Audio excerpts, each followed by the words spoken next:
Fala aí, galera do canal Botafogo Digital, seguimos na Sul-Americana. Eu sou Carlos Albuquerque e se a obra aqui perto de casa permitir, eu vou conseguir gravar esse vídeo. Pessoal, vamos lá. Botafogo, como disse o GE foi preciso, tá, definindo a nossa classificação de ontem com empate em 0-0 com o Guarani, tá? Botafogo, com o regulamento debaixo do braço, se classificou para as quartas da Sul-Americana. Foi exatamente isso. O Botafogo jogou o que deu ali a conta do chá para classificar, né? Não fez uma boa atuação, não teve uma boa atuação, muito pelo contrário. Foi um jogo até enfadonho de assistir. Eu me peguei ali no segundo tempo mexendo no celular. Foi dureza, foi dureza. Mas o importante é que o Botafogo voltou do Paraguai, né? Na verdade, esse giro, né? Foi uma viagem só que o Botafogo fez a Belo Horizonte e depois Assunção e agora já de volta ao Rio, com 2 empates em 0-0, né? Algo que não vinha acontecendo. O Botafogo, uma equipe que na era Castro, até Caçapa, não empatava. E agora, com Bruno Lage, empatou 2 jogos. Só que se a gente for analisar, apesar de terem sido atuações abaixo, né? A gente tem que analisar ali além da primeira página. A gente tem que analisar que o Botafogo aumentou a gordura no Brasileiro, com um empate lá heróico no Mineirão, e conseguiu o objetivo, que era a classificação na Sul-Americana, poupando jogadores para sábado contra o Internacional. Esse era o grande objetivo do Bruno Lage, e nesse ponto a gente tem que realmente dar o crédito a ele por ter conseguido, objetivo alcançado. Em outros tempos, o Botafogo não teria esse elenco, tá, para jogar com uma equipe praticamente reserva, né, um mistão do Botafogo, e ainda assim se classificar, tá? Então acho que é muito importante a gente contextualizar isso, né, do que simplesmente analisar, poxa, outro 0-0, o Bruno Lage está empatando, coisa que o Botafogo não fazia antes, né? Então eu achei que o GE foi muito preciso nesse título, né? Com o regulamento debaixo do braço, o Botafogo se classificou e faturou uma bolada, né? Quase 3 milhões de reais, que era o prêmio da Conmebol para quem se classificasse. Como já trouxemos aqui ontem, né? O Botafogo enfrentará o Defensa e Justicia, tá? Da Argentina. Faremos a mesma coisa que foi agora com o Guarani. Primeiro jogo no Newton Santos, e aí a gente já imagina, né, se desenha aí a mesma situação. O Botafogo entrar com força total no jogo em casa, no Newton Santos, tentar fazer o resultado contra o time argentino, para depois lá, provavelmente em La Plata, né, o Defensa e Justicia está atuando no estádio do Estudiantes, né, por questões de segurança, a Sul-Americana exige, né, um estádio com maior público, né, nessa fase. Então, fazer o jogo da volta, administrando, e aí sim, talvez, de novo, lançando mão de uma equipe quase reserva, né? Bom, então assim, o Bruno Lage realmente surpreendeu. Tava todo mundo ontem esperando o Janderson atuando no lugar do Tiquinho, e o Janderson acabou nem participando do jogo, né? E olha que muita gente entrou no jogo. Então, a escalação do Botafogo, eu vou passar aqui para vocês e já comentar a minha opinião sobre a atuação de cada jogador, tá? Rapidamente, só uma pincelada. Gatito, que a gente já imaginava, e acabou sendo um dos grandes nomes, mais uma vez, Gatito brilhou no Defensores del Chaco, né? Fez ali importantes defesas, especialmente no segundo tempo, né? Que bom que a gente tem um goleiro reserva, né, como o Gatito. Depois, na lateral, o JP Galvão, que teve uma infelicidade ali com, sei lá, 20 minutos do primeiro tempo, teve que sair, né? Caiu ali por cima da placa de publicidade, e aí ficou até aquela situação, parece que quebrou o braço, fraturou. Felizmente, as primeiras notícias, né? Porque ele saiu dali direto, numa ambulância para o hospital, foi examinado, onde foi descartada qualquer fratura. Porém, machucou, chegou a sangrar o braço dele, e depois o Botafogo, inclusive, publicou uma foto nas suas redes sociais de uma barra de ferro ali, meio que sustentando a placa de publicidade, que não era para estar ali, né? Então o Botafogo inclusive cobrará explicações, né, por uso desse material inadequado pelo Guarani, né, que acabou causando essa lesão no JP Galvão, uma infelicidade aí do jovem jogador, tá? O Di Plácido entrou no lugar dele e deu super conta do recado. Claro que era um jogo para a gente poupar o Di Plácido, né? Mas ele entrou, foi super bem, foi inclusive um dos melhores jogadores, né? Tem sido dos mais constantes, né? Nunca critiquei Di Plácido, foi muito bem. Depois na zaga, para mim, olha, eu acho que novamente o melhor em campo, tá? Na verdade, no jogo com o Cruzeiro, o PR, naquele lance ali no finalzinho do jogo, acabou sendo o melhor jogador em campo. Mas quem foi muito bem contra o Cruzeiro e novamente ontem contra o Guarani foi o Adrielson. O Adrielson, um monstro, né? Tirando todas as bolas de cabeça, embaixo, enfim. Adrielson foi fundamental para segurar esse 0-0 de ontem. Não que o Guarani tenha sido assim uma equipe super perigosa, tal, teve algumas chances boas, né? Mas o Adrielson foi fantástico. Quem esteve fazendo a zaga com o Adrielson foi o Felipe Sampaio, que novamente não foi bem, tá? Deu umas bobeadas no jogo. É aquela história, é um jogador que se esforça, né? Um jogador que leva com seriedade ali a função, porém acaba dando uns sustos, né, no torcedor alvinegro. Depois na lateral esquerda o Marçal, né, jogou titular Marçal, foi bem. O meio de campo, os 3 jogadores do meio de campo do Botafogo não estiveram bem, tá? E isso explica muito a atuação ruim, né, do Botafogo na noite de ontem. O Danilo Barbosa, o Tietê e o Lucas Fernandes, tá? Danilo Barbosa errando muito passe, Tietê desinteressado pelo jogo, parecia, tá? E o Lucas Fernandes, que aí talvez caiba a crítica ao Bruno Lage, ficou até quase o final do jogo, né? O Bruno Lage insistindo com ele, o que dá a impressão que esse jogo de ontem foi um laboratório do Bruno Lage. Ele testou os jogadores, observou os jogadores e aí sim, vendo por esse prisma, foi realmente um bom teste, né? Não é como você vê os jogadores treinando no Lonier, é vendo um jogo para valer, né? Valendo classificação, e essas observações foram feitas e a gente acredita que o Lucas Fernandes não tenha sido bem avaliado pela performance que ele teve ontem e tem tido, né? Esse ano, aliás, não tem sido um bom ano para o Lucas Fernandes, muito abaixo do que a gente viu ele jogando ano passado no próprio Botafogo, tá? E o ataque foi com o Matias Segovia, né? Sensação, o Segovinha, Júnior Santos no lugar do Tiquinho e o Diego Hernandes, começou na ponta esquerda, depois ele mudou para a ponta direita. O Segovinha foi bem, especialmente o início do jogo, o Segovinha estava muito bem, acabou acho que cansando e saiu no intervalo, tá? Muita gente também perguntando por que o Segovinha não continuou no segundo tempo.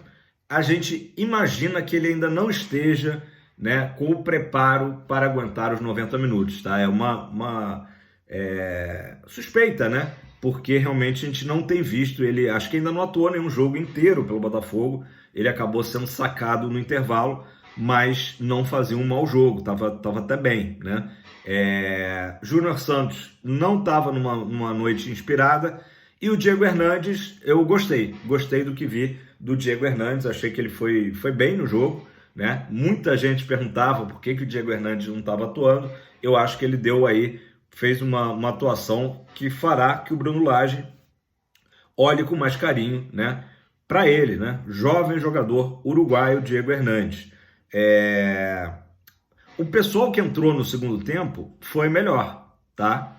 Foi melhor. A galera que entrou no segundo tempo, eu acho que se saiu bem. O Marlon Freitas, o Luiz Henrique, o Carlos Alberto, que inclusive criou uma boa chance de gol no segundo tempo, e o Sauer já entrou no final, aí não deu para ver muita coisa. Mas principalmente o Marlon, o Luiz Henrique e o Carlos Alberto foram jogadores que acrescentaram, né, a equipe na segunda etapa. O que o Marçal falou ali na saída de campo para Paramount, né, que fez a transmissão do jogo? Conseguimos administrar o jogo, né? não corremos assim tantos perigos. Então foi exatamente a atuação do Botafogo, foi uma atuação de administrar mesmo o jogo, né? Não vou nem dizer saber sofrer, porque acho que não teve muito sofrimento, né? Teve alguns lances ali perigosos do Guarani. No final do primeiro tempo, uma bola na trave, aí a bola volta e o Guarani arremata ao gol e passa raspando a mesma trave, tá? Foi o lance de perigo ali no primeiro tempo. No segundo tempo teve uma boa defesa do Gatito e teve um lance até curioso, né? Que o jogador do Guarani cabeceia e o próprio centroavante do time, o Santander, a bola bate nas costas, uma bola que talvez o Gatito não chegasse a tempo. Então, até a sorte aí nos ajudando, né? Enfim, aspas para Bruno Lage, né? Ele comentou o seguinte depois da partida: todos os jogadores são titulares, né? Perguntado sobre esse rodízio aí de jogadores, todos são titulares e já criaram este compromisso, né? E de fato a gente percebe isso, que é um grupo que os jogadores que estão no banco não reclamam, não estão insatisfeitos, né? Muito pelo contrário, eles sabem que serão úteis nessa caminhada, especialmente enquanto o Botafogo estiver disputando duas competições ao mesmo tempo. Mas o Botafogo da Sul-Americana é outro, não é o mesmo do brasileiro. É fato isso, é notório, a gente percebe, né? Inclusive foi bem observado ontem pelo TF, a questão do banco de reservas. No jogo com o Cruzeiro, não sei se vocês viram, teve um vídeo mostrando a reação dos jogadores do Botafogo ali no final do jogo, pedindo o final do jogo, vibrando com o Botafogo e tal. Um grupo muito unido, né, animado ali com a situação do Botafogo lá em Minas Gerais. E já o banco, dessa vez, na Sul-Americana, no final ali do jogo, teve só um lance ali que o Cuesta fez aquela coisa, né, do sul-americano, né, do argentino, jogou uma bola assim dentro do campo, na hora que o Guarani estava indo ali para o seu último ataque do jogo. Então deu uma catimbada ali argentina, o Cuesta, até tomou um amarelo por isso. Mas fora isso, você via um banco do Botafogo sem estar naquela empolgação toda de acabou, tal. Então, isso mostra muito como que está, né, a mentalidade dos jogadores, foco total no brasileiro, e a Sul-Americana nitidamente passando a impressão do vamos indo para ver até onde a gente chega, né? Estamos nas quartas de final, é claro que à medida que o Botafogo for passando, acredito que temos condições sim de passar pelo Defensa e Justiça, uma equipe bem superior ao Guarani, né? E aí, numa semifinal de Sul-Americana, provavelmente, eu vou botar 3 times dos 4 possíveis. Eu vou tirar a Nublense, que eu acho que é o azarão aí, mas tem São Paulo, que hoje decide a sua vida contra o São Lourenço. São Lourenço ganhou de 1-0 o jogo de ida. São Paulo, São Lourenço e LDU, que já conhecemos da primeira fase. Então, um desses 3 provavelmente será o adversário do Botafogo numa eventual semifinal, tá? Mas primeiro, lembrando, temos que passar pelo Defensa e Justiça da Argentina. Não vai ser fácil. O objetivo do Botafogo, como eu disse, é fazer o resultado no Newton Santos, tá? Pessoal, vamos lá. Agora vamos falar sobre a notícia que pintou ontem, ainda pela manhã, né? O jornal espanhol AS trouxe a notícia de que haveria um interesse do Botafogo pelo jogador Eden Hazard, ou Hazard, jogador belga, né? Muito conhecido, de 32 anos, uma idade ainda boa, né? Não é um jogador veterano, que fez principalmente a sua carreira, o seu nome, jogando tanto na seleção belga como no Chelsea, né? Da Inglaterra. Porém, o último time do Hazard foi o Real Madrid, e os números dele não foram bons naquela equipe. Eu até falei com um amigo meu que é torcedor do Real Madrid, e ele comentou isso comigo ontem, né? Logo que saiu a notícia, eu mandei para ele, e ele falou, olha, no Real ele não jogou nada.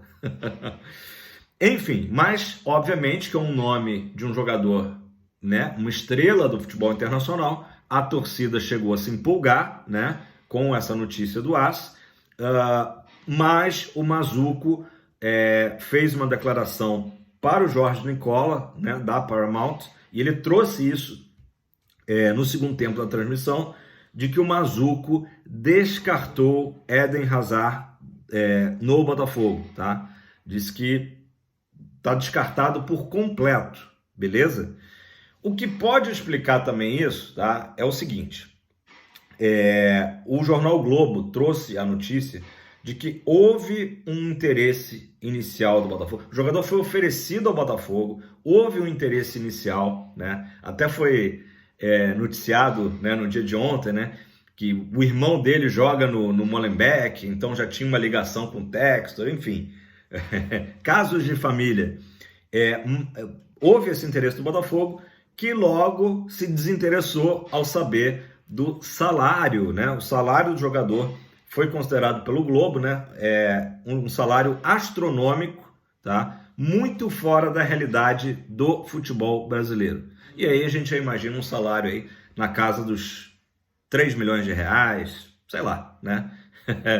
A gente fica no achismo. E o Jorge Nicola, no entanto, trouxe uma informação boa do Mazuco, tá? Que foi o que eu estou colocando na thumb aqui, que se por um lado o Botafogo descartou totalmente trazer o jogador belga, o Botafogo segue atento ao mercado. Se pintar um centroavante livre no mercado, o Botafogo não fecha as portas, beleza? Então, é basicamente isso. O Botafogo está atento a uma oportunidade do mercado para trazer um centroavante. Eu comentei aqui no vídeo de segunda-feira sobre o argelino, né, o Slimani, que interessava ao Botafogo, jogador de 35 anos, mas com o resultado do exame do Tiquinho descartando a possibilidade de cirurgia, o Botafogo deu uma recuada. Afinal, o Tiquinho não vai ficar tanto tempo fora assim, né? São 5 semanas, que a gente acha que pode, de repente, diminuir até esse prazo para 4 semanas, né? Mas o fato é que o Botafogo está atento ao mercado para um centroavante. Eu acho que o Botafogo está muito certo nisso, porque independente da contusão do Tiquinho, da entorse no joelho esquerdo, o Botafogo hoje não tem um centroavante. Teria o Janderson, mas ainda é um jogador a ser mais testado, né? Sobre o Janderson, falando nele, não ter ido para o jogo ontem, tá? Mas então o Bruno Lage não gosta mesmo do Janderson. Eu já faço a leitura de que ele pode estar sendo poupado, né? Preservado para o jogo de sábado. Saberemos isso no sábado à noite. No sábado à noite, caso o Janderson jogue ali substituindo o nosso artilheiro Tiquinho Soares, tá? Então, resumo do dia, né, e da noite lá no Paraguai, Botafogo conseguiu o objetivo, mais 2,9 milhões na conta nos cofres alvinegros, classificação, mesmo um Botafogo em ritmo ali meio desinteressado na Sul-Americana, seguimos nos classificando, seguimos rumo ao bi da Sul-Americana, né? Faltam 5 jogos, já que a final é em jogo único, lá em Montevidéu, e os jogadores, a maioria dos jogadores foram poupados para o jogo de sábado, né? Quando teremos a nossa equipe titular, exceto, obviamente, Marçal, que está suspenso, e Tiquinho, suspenso / contundido. Beleza, galera? Vai dar 19 minutos aí. Essas são as notícias por hora. Parabéns mais uma vez a vocês. Eu já comentei ontem, né? Dia do Botafoguense, em homenagem ao Zagallo. Eu até vi ontem, passou no Sport TV, um arquivo confidencial lá do Zagallo, né? É incrível, fantástica a história do Zagallo, com a amarelinha, como ele gosta de dizer, né? Zagallo completou ontem 92 anos, por isso muito justo, né? O dia do Botafoguense em homenagem ao Mário Jorge Lobo Zagallo. Beleza, galera? Dá aquele like, compartilha o vídeo, vamos fazer o canal continuar crescendo. Só posso agradecer a vocês aí pela moral de sempre. Tamo junto, valeu, abraço, fogão, classificado. Chora, haters!